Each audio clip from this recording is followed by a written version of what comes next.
agradecendo a fraternidade dos irmãos aqui de Rio Grande e de todos aqueles outros que aqui chegaram, agradecendo também a nossa querida Tânia Gabi, que é diretora da FERGS, da área da mediunidade, mas é também assessora da área nacional da mediunidade, junto à Federação Espírita Brasileira.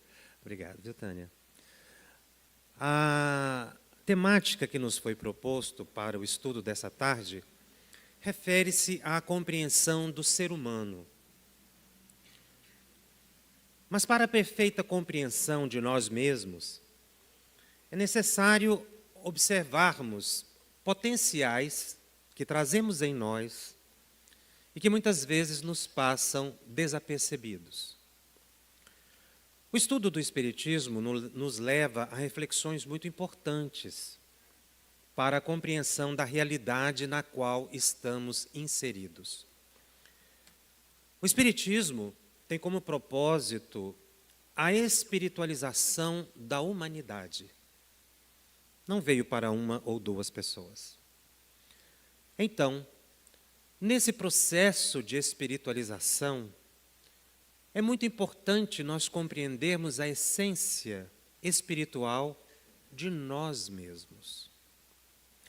No Livro dos Espíritos, há uma questão que nos chama muito a atenção para esse aspecto da compreensão da realidade na qual estamos inseridos.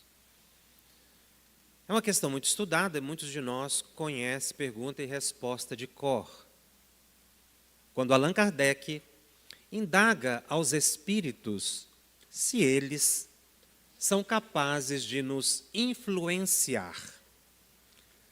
E a resposta é curta, mas contundente. Influenciam muito mais do que imaginais. O comum são eles vos dirigirem. Esta é uma resposta, pergunta e resposta, que acredito todas as pessoas concordam com a lógica desse pensamento.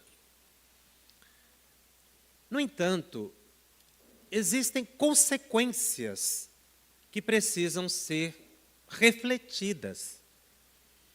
Porque a gente entende, os espíritos nos influenciam até o ponto de nos dirigir, não é? É o comum, ótimo, excelente e fica por aí. Não é assim. Existem consequências graves. O que Allan Kardec toca nessa questão é de grande interesse para o equilíbrio e a saúde do ser. Porque quando os espíritos nos dizem que eles são capazes de nos influenciar e que o comum são eles nos dirigirem, seria preciso nós indagarmos como? Como eles nos dirigem? Outra questão, por que nos dirigem? E algo mais grave, quem está nos dirigindo? Essas três perguntas precisam ser respondidas por nós. Como, por que e quem? Porque, afinal de contas, é na resposta dessas três questões decorrentes da 459 que nós vamos sair, ou vamos começar a sair, da ilusão que nos encontramos de que estamos na condução da nossa própria vida. Porque se tem alguém que está me dirigindo e eu não percebo, é essa pessoa que está na dianteira das minhas ações. Então, eu estou sendo um autômato porque alguém me dirige e eu não percebo. E qual a repercussão disso na minha vida? Por que essa pessoa está fazendo isso, esse espírito está fazendo isso? Então, a consequência, ou a reflexão que essa pergunta nos leva, é de grande alcance para a compreensão da nossa psique, da nossa vida e das relações que estabelecemos com o mundo espiritual. Então, não basta concordar graciosamente com a ideia de que eles são capazes de nos dirigir e o comum são nos dirigirem. É preciso a gente começar a questionar isso. Porque esta é uma faixa consciencial extremamente perigosa. Na verdade, é uma faixa subconsciencial. Porque nós estamos num automatismo sem perceber. Então eu acordo de manhã, tem alguém me comandando e eu vou dormir, e aí? Então a primeira questão, como? Como os espíritos conseguem me influenciar? Esta é a grande questão que nós precisamos assimilar com muito cuidado e atenção. Essa possibilidade psíquica de uma mente estar comunicando com a outra decorre do que Allan Kardec chamou de faculdade mediúnica.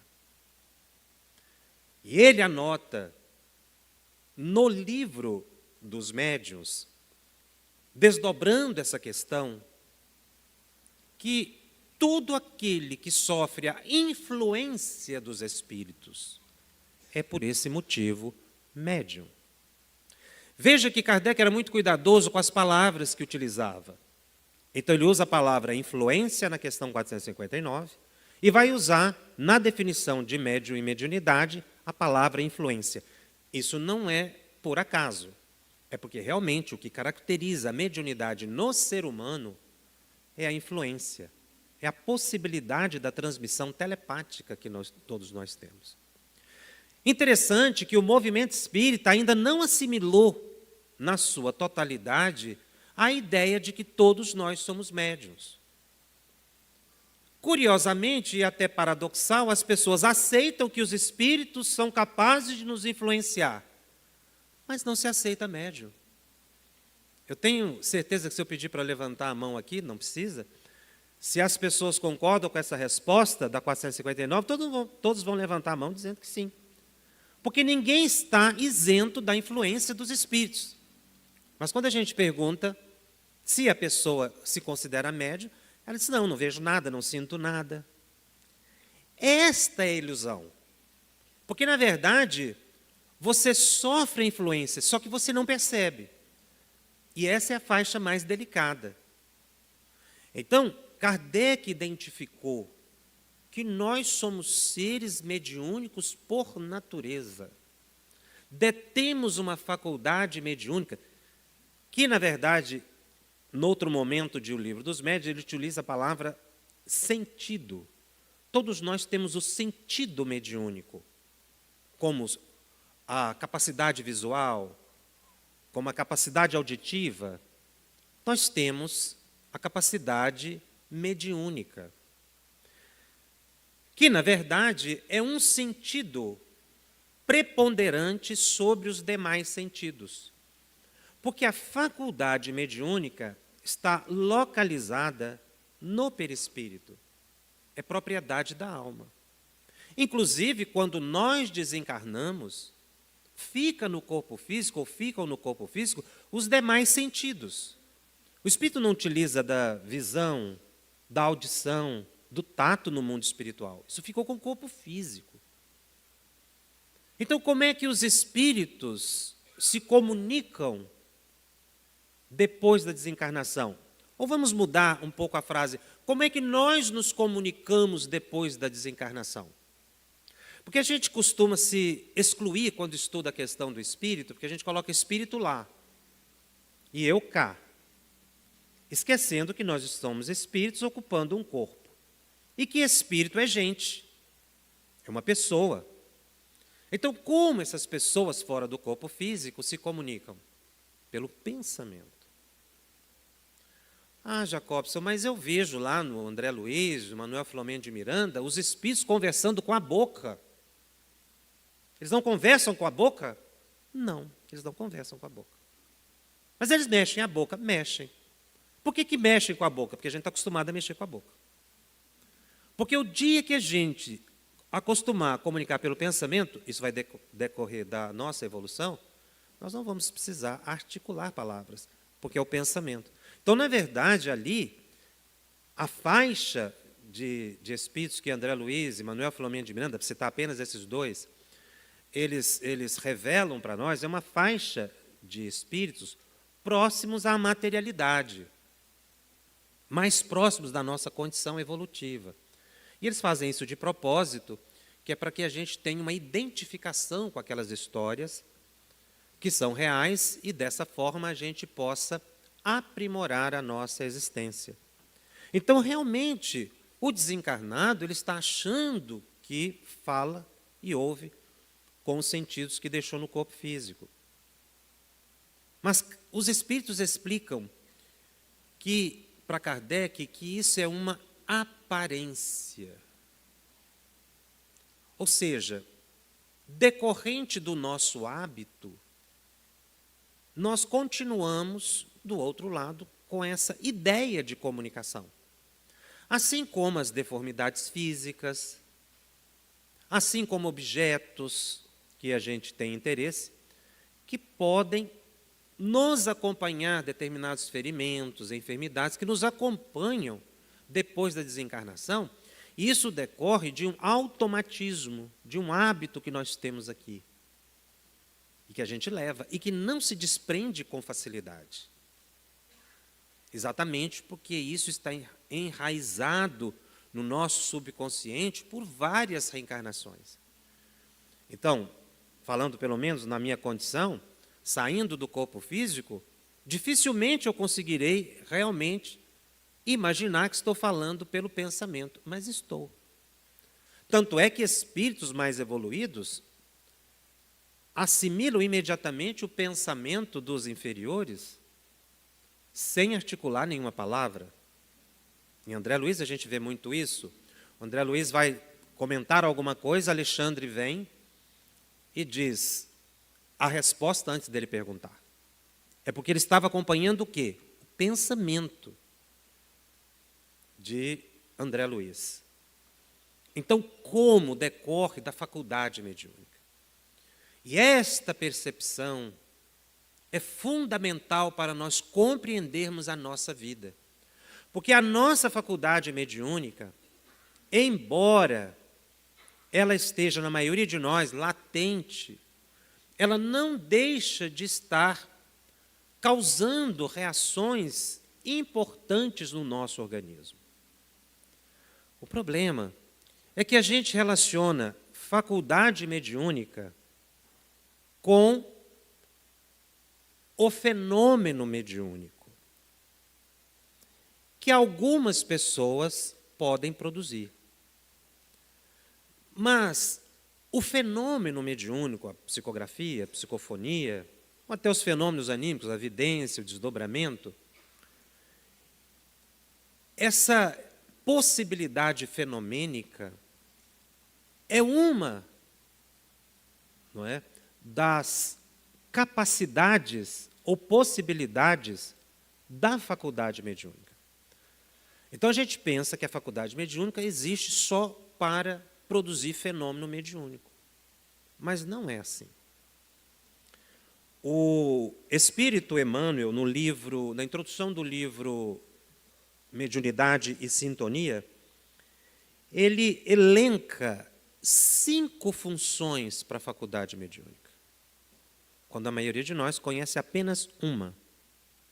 Ele diz que mediunidade, como faculdade mediúnica, é força mental, talento criativo da alma, capacidade de comunicação e de interpretação e imã no próprio ser.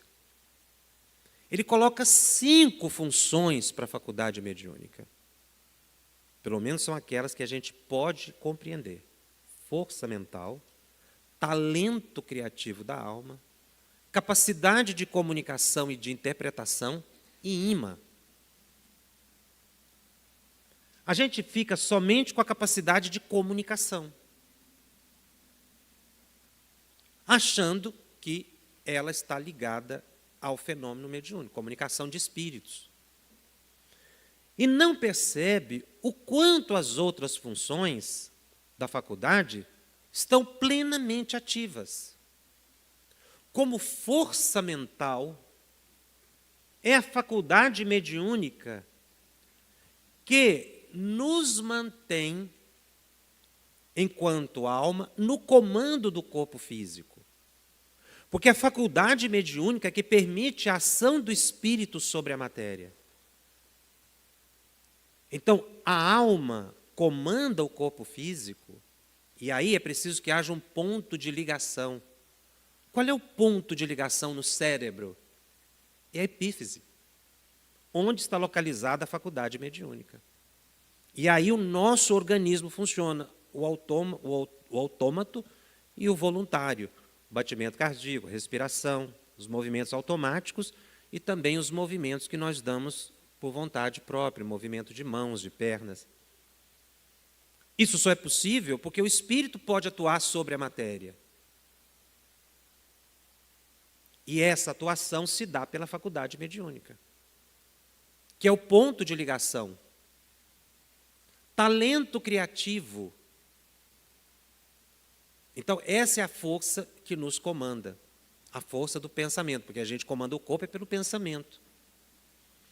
Talento criativo, diz Emmanuel, nós somos capazes de criar, psiquicamente falando, alterar a natureza dos fluidos que estão em torno de nós. A comunicação, a mediúnica, a interpretação, que é exatamente a reação que a gente tem ao pensamento ou à presença de um espírito, e imã. Nós todos temos um campo mento-eletromagnético que somos capazes de atrair ou afastar, e usamos muito na convivência com os espíritos. Então, porque nós temos essa capacidade de atrair e de afastar espíritos, e essa capacidade natural de comunicação, é que eles são capazes de nos influenciar. Agora, por que influenciam? Aí entra a questão da sintonia. Por que os espíritos nos influenciam? Isso decorre da afinidade que a gente estabeleça com eles. Então, nós vamos ter junto de nós aqueles que nós atraímos, imã no próprio ser, e atraímos pela faculdade mediúnica. Nós vamos ter a convivência de um espírito, e a Kardec usava muito a expressão simpático, aqueles espíritos que nos são simpáticos.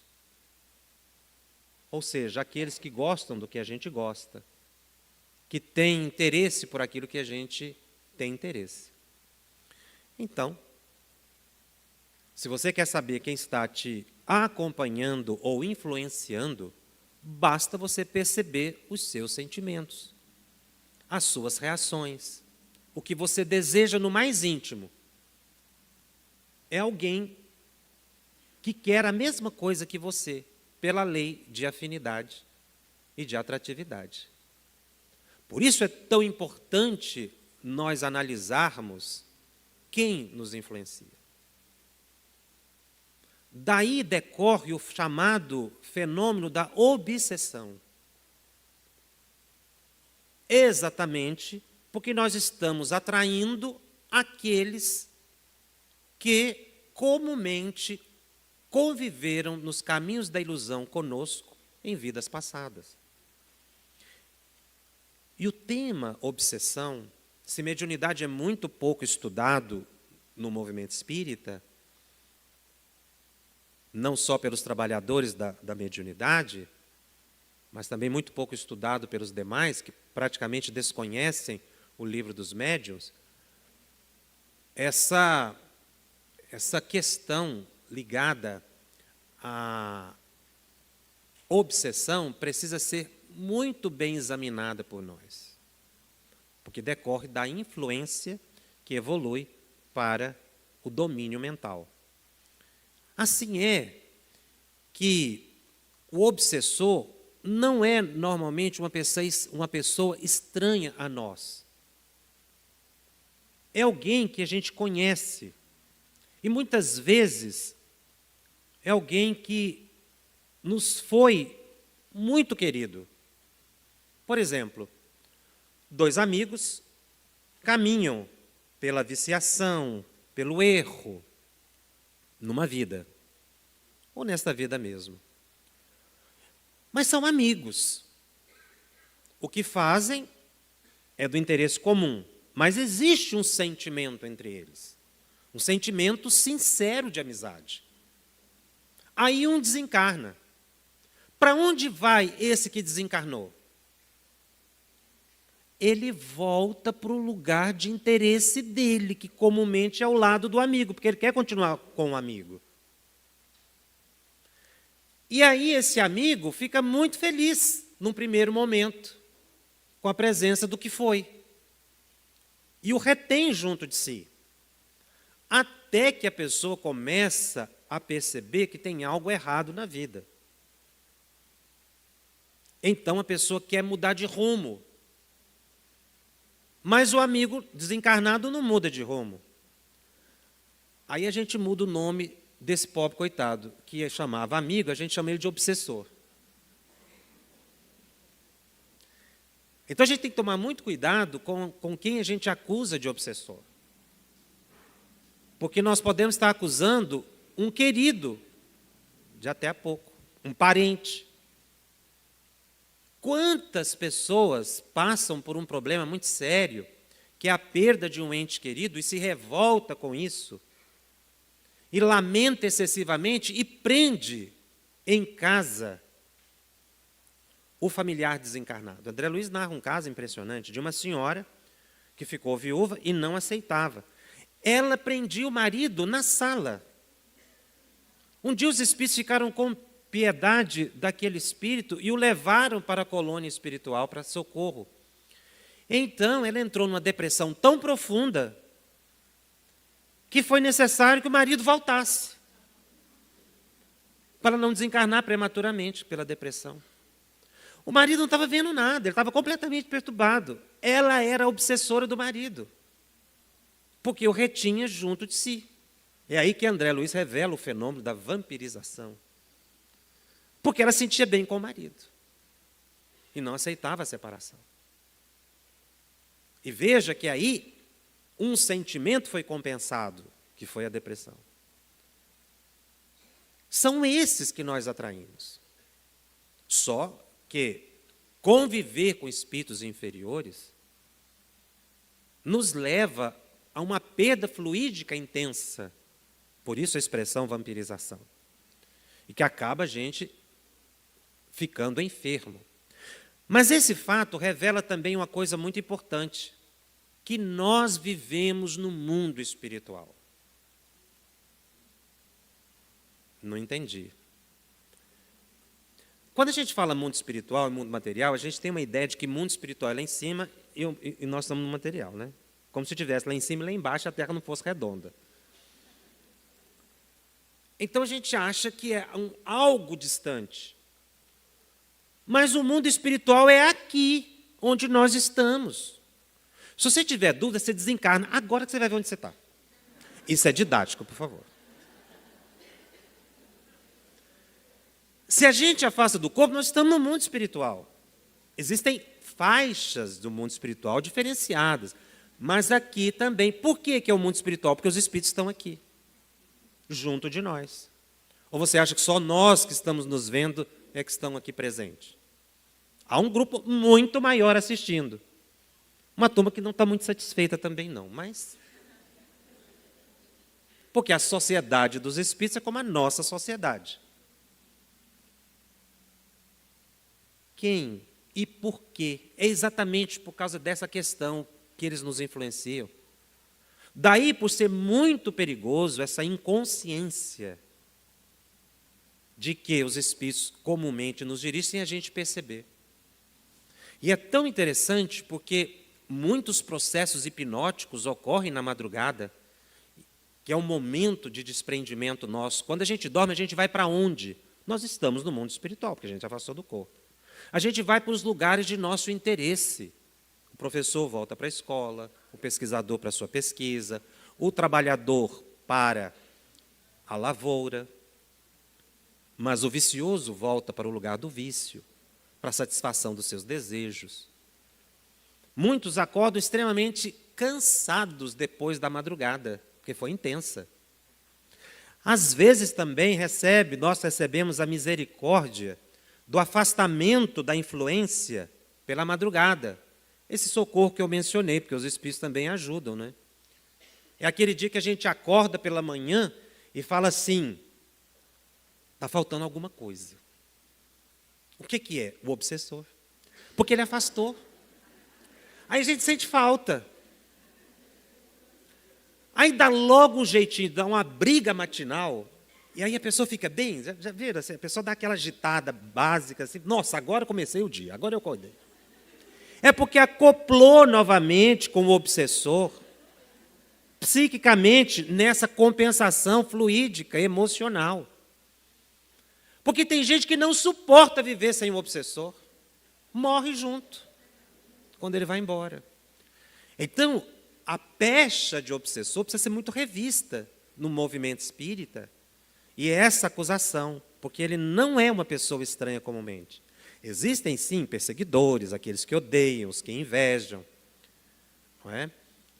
O trabalhador da doutrina espírita, aquele dedicado, sofre muitas vezes perseguições, mas são influências.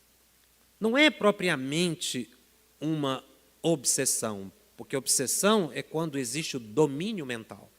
Muitos de nós estão sob o domínio mental e não percebem.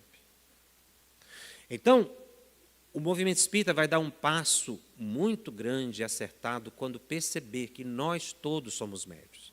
Aliás, pelo menos o nosso grupo aqui hoje, quando a gente sair, se alguém te perguntar, você é médium? Você fala, sim. Eu não sou médium para produzir fenômeno, nem frequento reunião mediúnica. E o interesse pelo estudo da mediunidade, porque existe uma certa aura mística em torno de O Livro dos Médiuns, que as pessoas costumam não estudar o Livro dos Médiuns. Porque acredita que o Livro dos Médiuns é livro de médium. Ou seja, aquele que vai para a reunião mediúnica. E que o livro é para ensinar a trabalhar em reunião mediúnica. E pior, que estudar a mediunidade desenvolve a mediunidade. Não desenvolve. Não naqueles que não têm o compromisso, que já foi preparado no mundo espiritual para isso. Então, o Livro dos Médiuns é um livro que nos ajuda a entender a nós mesmos, que nos abre a visão para a realidade na qual estamos inseridos. Uma vez perguntaram a Chico Xavier, numa entrevista, se ele considerava a mediunidade uma janela para o mundo espiritual. Essa é a ideia comum que a gente tem, né? E ele dá uma resposta surpreendente. Ele diz que a mediunidade é uma janela para a vida. Então, quando a gente estuda a mediunidade, a gente está estudando a vida, a nossa vida, na condição de seres interexistenciais. Nós estamos vivendo duas existências. No corpo físico, no momento de vigília, quando a gente dorme, isso fica claro. Mas nós estamos no mundo material e espiritual ao mesmo tempo. Não existe essa separação de mundo espiritual e mundo material. Isso é uma expressão didática. Porque, na verdade, existe um mundo só, com dimensões diferentes em função da natureza dos espíritos e da qualidade da matéria, do fluido do ambiente. Então, é preciso que a gente se desperte para essa consciência interexistencial e estude o tema para compreender a própria mente. Mediunidade é pensamento. Eu posso ficar uma semana falando sobre esse assunto, o tempo se esgota, mas apenas um exemplo que eu acho muito interessante em O Livro dos Médiuns, em relação ao seu propósito, que é o estudo da natureza humana, e não de fenômeno, como as pessoas pensam. O engano decorre da falta de percepção da pesquisa de Kardec e do resultado que ele chegou. Porque Kardec começa a pesquisa observando fenômenos. Ele queria entender, por exemplo, por que a mesa movimentava, por que o piano movimentava as teclas e tocava. Um exemplo. Então ele pergunta para os espíritos: como é que vocês movimentam as teclas do piano? A gente vê a tecla baixando, a gente vê, ora, mãos sobre as teclas. Vocês estão movimentando com as mãos? E os espíritos responderam: não, nós não temos mais mãos. Então, como vocês movimentam? Pelo pensamento. É aí que os espíritos revelam para ele a existência do fluido cósmico universal, do perispírito, e de que fenômeno mediúnico é a ação do espírito sobre a matéria. Então, Allan Kardec puxou um fio e veio o novelo. Ou seja, ele pesquisou o fenômeno e chegou na sociedade dos espíritos. E nas leis que regem as relações entre essa sociedade dos espíritos e a sociedade dos encarnados. E que toda ação é psíquica. Então, todo espírito sabe como movimentar uma mesa? O mecanismo? Não, ele só deseja. E a mesa movimenta. Mas é pelo pensamento. Então, estudar a mediunidade é estudar potenciais psíquicos, extremamente importantes para a evolução da humanidade. Nós estamos num processo evolutivo. A faculdade mediúnica em nós vai evoluir, vai desenvolver. Está em processo de desenvolvimento, todos nós seremos médiuns ostensivos no futuro. Porque a mediunidade, como capacidade humana, ela evolui como todos os potenciais. Uma das maiores provas de que a faculdade mediúnica está em evolução, nesse momento da nossa sociedade, são as obsessões, que estão em nível pandêmico. Há uma pandemia obsessiva. Por quê? Porque nós estamos evoluindo. Não entendi. Nós estamos ficando obsidiados porque estamos evoluindo? É. Porque, na verdade, a faculdade mediúnica, como ela está em desenvolvimento, nós estamos adentrando mais com percepções a dimensão espiritual. Mas qual dimensão espiritual? A mais próxima de nós.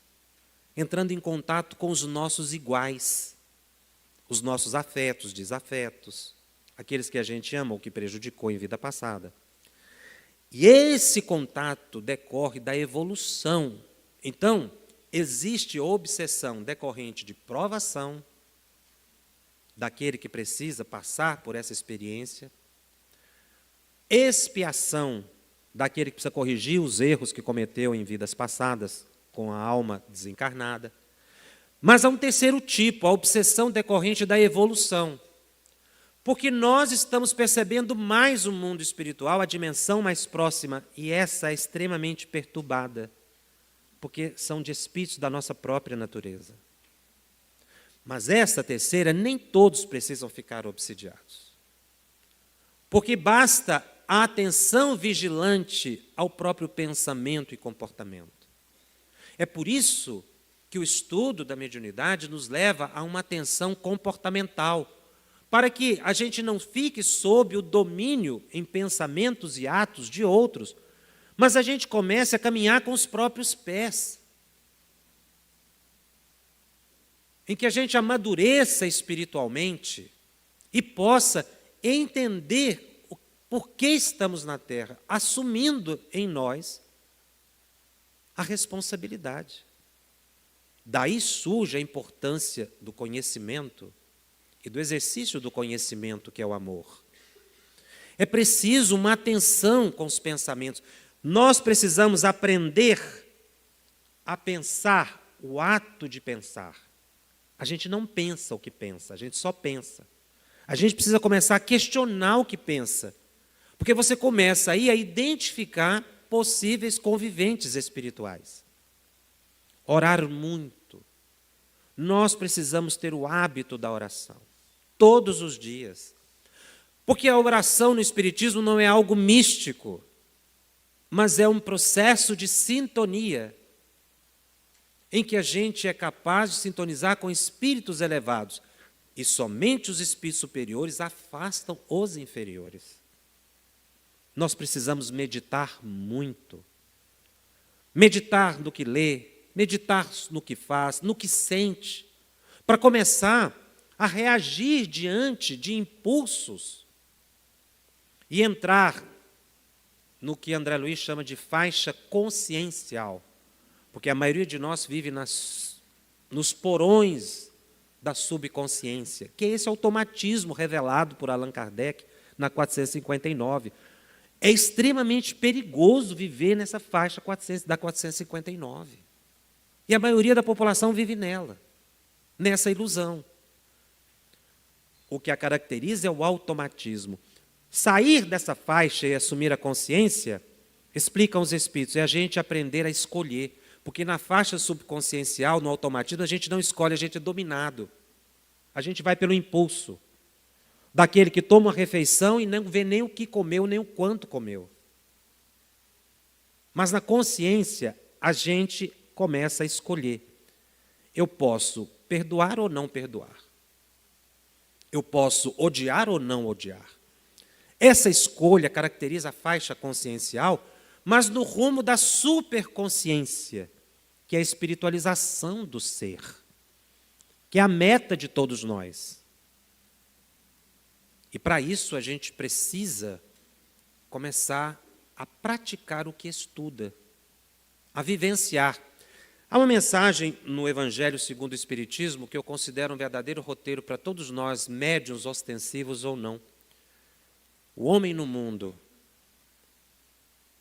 O Espírito começa dizendo mais ou menos assim: um sentimento de piedade deve sempre existir no coração daqueles que se reúnem e imploram a assistência dos bons espíritos.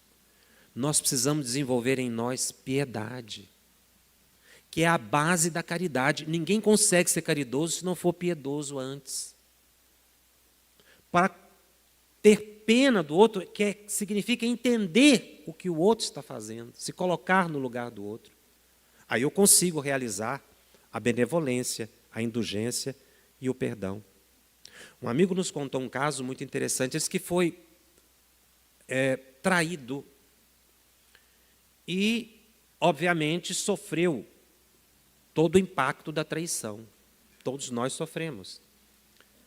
Mas aquele sentimento de mágoa, de tristeza, com o passar do tempo, não acabava.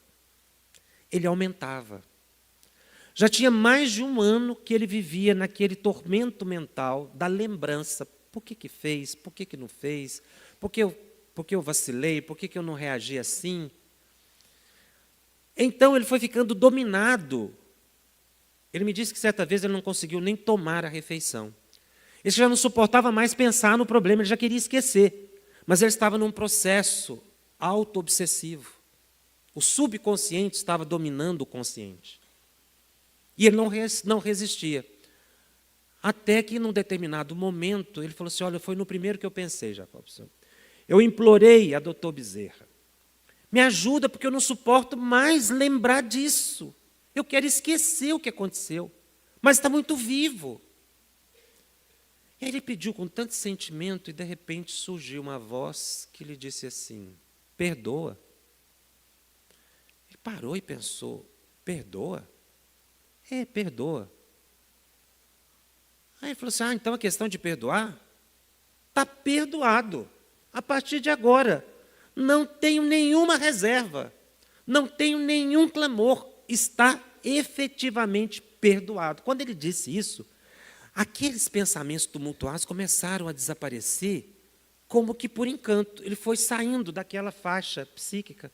Ele foi sentindo uma paz, um bem-estar tão grande que ele não aguentou e virou para o doutor Bezerra e falou assim, mas se a questão era só perdoar, por que o senhor não falou isso antes? Ele precisava passar pela experiência para entender o valor do perdão. Esse é o uso cotidiano da mediunidade, que a gente precisa sublimar nas nossas atividades diárias. Entendermos que somos seres espirituais e melhorar os nossos relacionamentos. A caridade, segundo Jesus, é uma caridade relacional entre encarnados e desencarnados. Existe um conflito hoje entre encarnados e desencarnados que precisa desaparecer. E passa por esse sentimento de piedade que precisamos exercitar. Muito obrigado.